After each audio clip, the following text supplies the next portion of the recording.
Welcome back to this second tutorial of Blender cheat sheets. If you'd like to find this add-on, please feel free to visit GitHub and you can look for my handle, Dead Dog Down, and you'll find the add-ons that I am offering to the Blender community and to 3D modelers and to newbies who are learning 3D language. I hope you really do get merit out of this. So far, since I've written this add-on, it's given me a lot of cathartic relief. It just makes sense. So in the first tutorial, we covered some of the introduction to this add-on, and I laid out that I'll be covering a number of tutorials to go through each section one by one. By now, if you've already installed it and you've probably started using it, I'd love to hear from you if this has also given you a huge sense of cognitive relief, if you've had cathartic relief, if you find it friendly and usable, please drop a comment below. I'd love to hear from you. So by now you know how to open up your end panel and get to cheat sheets, and in this specific tutorial we're going to be covering Viewport and the basic functionality that this add-on will offer you to make your workflow a lot more visually centric.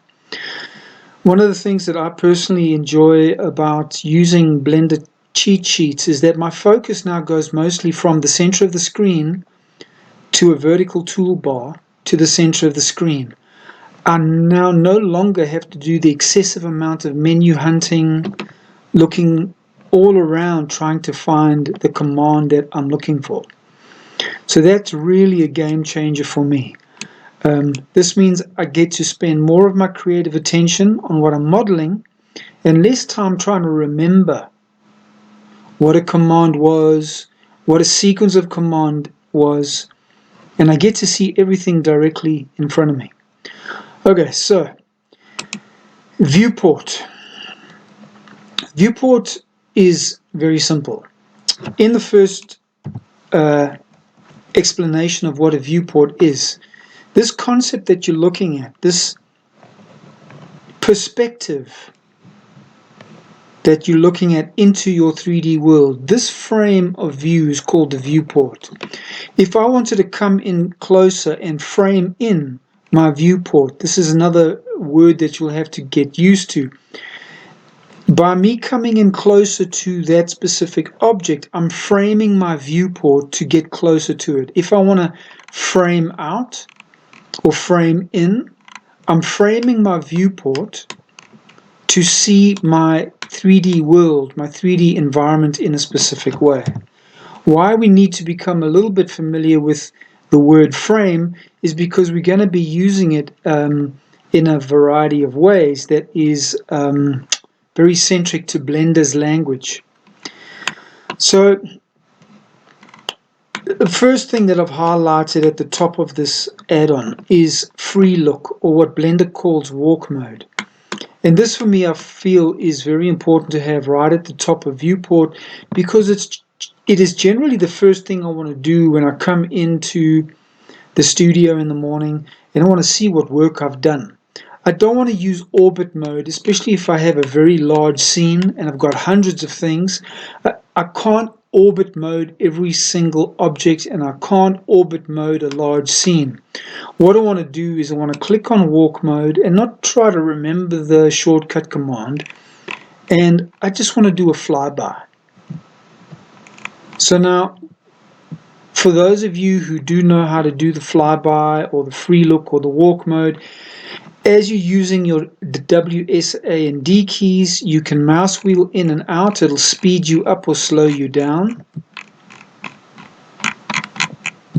And your Q will go down, your E will go up. But now what's nice is that you can position yourself. Let me just slow myself down here.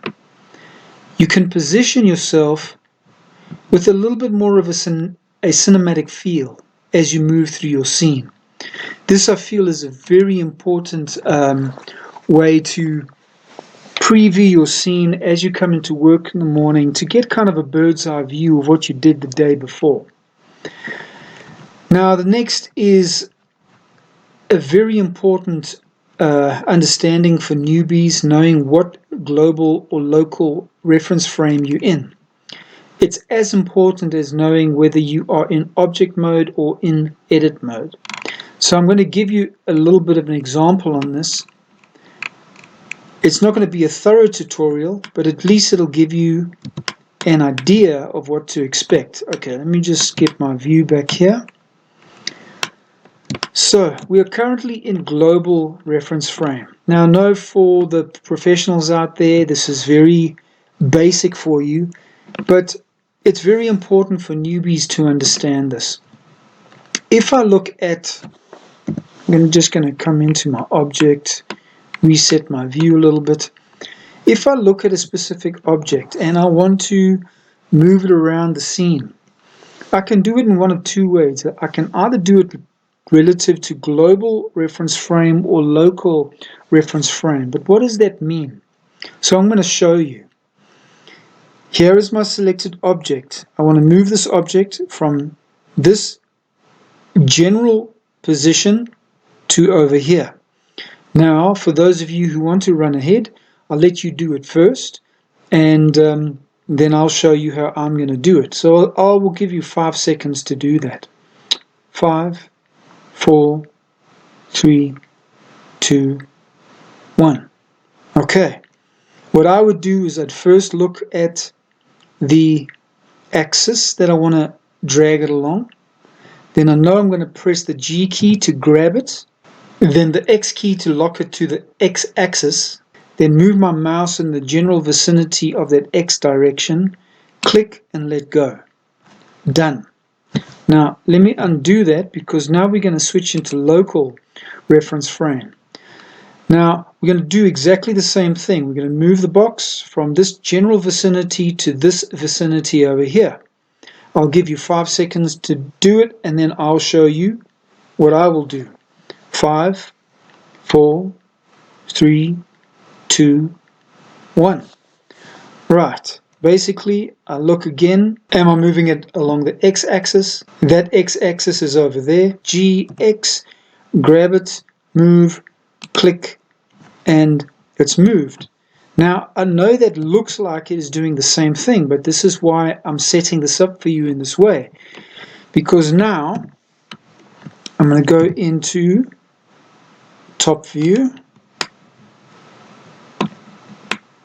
bring this back, and go back into global. Now we're going to do exactly the same thing, the same exercise. Take this box and move it to this general vicinity over there. I'll let you do it first in 5 seconds.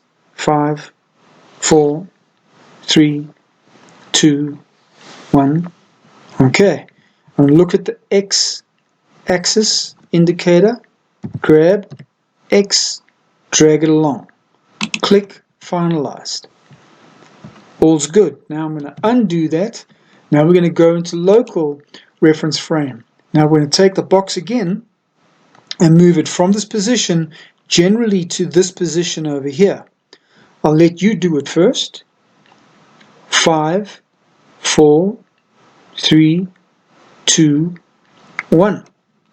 So I look at the x-axis, I press G and X, but I notice that my x-axis is now not pointing in the same direction. Now this technically is correct and accurate. What has just happened? What has happened is that the local reference frame is relative to the local grid of that box. The x-axis is no longer in line with the global reference frame. It's in line with the orientation of the box. When we rotated the box, we changed the box's local reference frame. Does that make sense? It's quite a bit of a spinner, especially for newbies, because this is the only way that we are able to represent 3D objects in a virtual environment. It takes a bit of time to get used to this. Just as long as you remember that, let's say for instance this was a house. Not all houses face north. Sometimes a house might be offset. This box might represent a player. how do I represent a player that can move in any direction relative to itself by using its local reference frame? Now, this is an oversimplification because this does get a lot deeper, but for now, this will just give you a little bit of a taste that you need to be aware of global reference frame and local reference frame to get your workflow done in the right way. Right, the next section or subsection in the viewport section is, I felt it was very important to give words to these 4 buttons to reduce cognitive load. So you pretty much know what they are. If you watch these up here, wireframe mode, solid mode, material mode, render mode. But at least now you've got some explicit worded buttons that you can use if you can't remember what these are. And with time, you won't have to use these anymore. You'll just use these icon-driven buttons up there. The next is toggle camera view. Now, generally when you open up Blender for the first time, you're going to see that there's already a camera in the scene. So what if I want to look through or see what that camera is seeing? All I got to do is click toggle camera view and I'll snap to whatever that camera is looking at. If I click it again, I'll go back to my original perspective that I was looking at. If I want to bring the camera to what I'm seeing, for instance, if I come in and I see, oh, that looks quite nice, I want the camera to snap to what I'm seeing right now, then I can just click align camera to view and scroll wheel in a little bit, and I'm basically brought the camera to what I'm seeing. And obviously you know this by now, middle mouse wheel, drag out, and I can break away from what the camera is seeing. These are some very simple now visual buttons with labels so that you don't have to remember what was that keypad combo shortcut.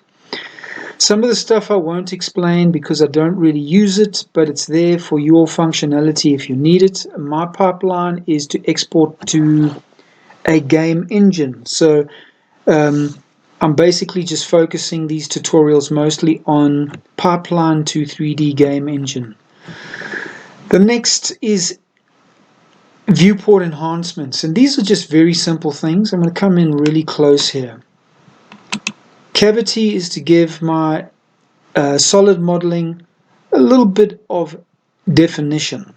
You can turn it on and off. I like to leave it on just so that it makes my 3D modeling a little bit more visually satisfying. Studio mode is this default mode, but I can go into matcap and then toggle between clay and reflective. Reflective is very useful for when you're doing subdivision and when you want to check your topology. I'm not going to run through this all right now, but it's basically a very nice way to make sure that you've got smooth seams, you've got your topology flowing nice, but now you don't have to go menu hunting. It's all right here in a very simple, friendly way. The next is quick view. Quick view is basically if I want to, I've got a scene that's got a whole lot of things inside of it, and I'm looking at one thing and I want to see, okay, well, where am I? I can frame all objects. It'll bring everything into my viewport at once. No matter how many things there are, if there's 100 things in the scene or one thing in the scene, if I go frame all objects, it simply means that I'm going to put everything into my viewport. If I select one specific object and I click frame selected, you probably know this by now, it'll only focus on that specific object. So for instance, even if I have scrolled away and I go select frame selected, I'm framing on the selected object, no matter what else I'm looking at. This is sometimes useful if this is the thing that I'm working on and I go off to look at something else, and I go, okay, I'm satisfied, okay, blah, blah, blah, and then I want to get back to my work, frame selected, I go back to the object that I'm working on. The next two are very useful as diagnostic tools. A lot of times in 3D design, you're going to be going into wireframe mode. You can't really see this right now, so let me just give you an example of this. I'm going to duplicate this, and let's go like this. Okay, now, technically these two models look exactly the same. So, looking at them visually, you could say, there's no difference between them, but there's a huge difference because the one has been subdivided. Even in solid mode, you can say, oh, they look the same, but they're actually not. When I want to diagnose my models and figure out where I went wrong or things that I have to correct or fix, if I go into wireframe mode, I see, okay, they're not the same. One model or one object has got far many more faces, edges, and vertices than the other one. This is a very important tool to use at the right time. The next one is X-ray mode, which you kind of use in tandem with wireframe. X-ray mode is when you want to see what vertices are hiding behind a face. So it's hard to show in this specific example. Maybe I can show you. But you see, I can't see those vertices hiding behind. And sometimes if you want to merge or manipulate or move, the way to do it is to turn on my wireframe mode, turn on my X-ray mode, and then go into edit mode, and then go into vertice mode. I know that's a bit of a mouthful, but this basically shows me a way how I can see hidden vertices behind faces. You're going to be using this, especially when you want to clean up a model. But it's specifically under the viewport section because these are very generic tools that are kind of useful not only in edit mode but also in object mode. Okay, so let's get out of this. Undo, undo, undo.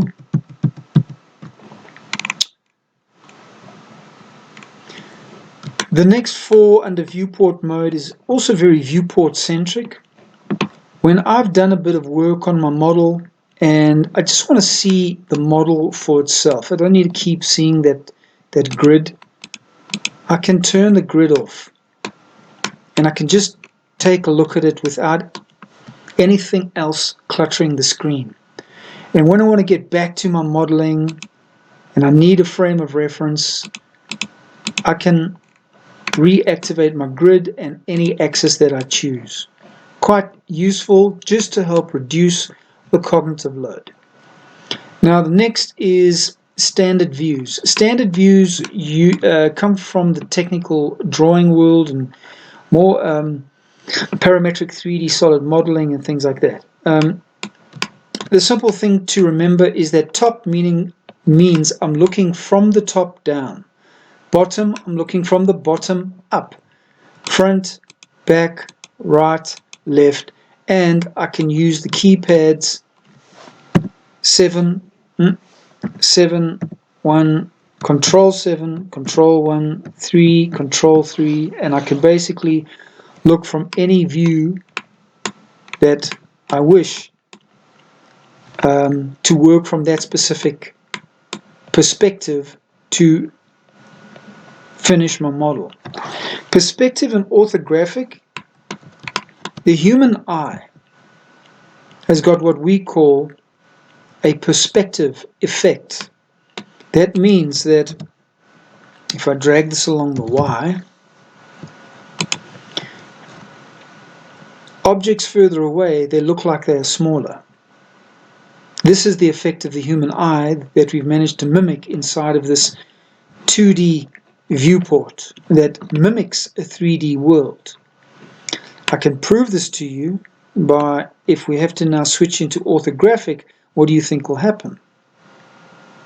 If I switch into orthographic, suddenly it looks, wow, that box looks larger or almost the same size. This is the illusion of orthographic, that it flattens everything in the scene. And orthographic is used mostly in things like 3D parametric solid modeling, when you want to measure stuff. You've got a flat view that kind of flattens everything onto a 2D plane. Most of the time in your modeling, you're going to be in the perspective mode, which is a lot more intuitive, a lot more friendly for your eyeballs to understand the information that you're looking at. But the trade-off is that you can't measure that easily. You got to go into orthographic mode to measure that accurately, especially when you're using a unit system.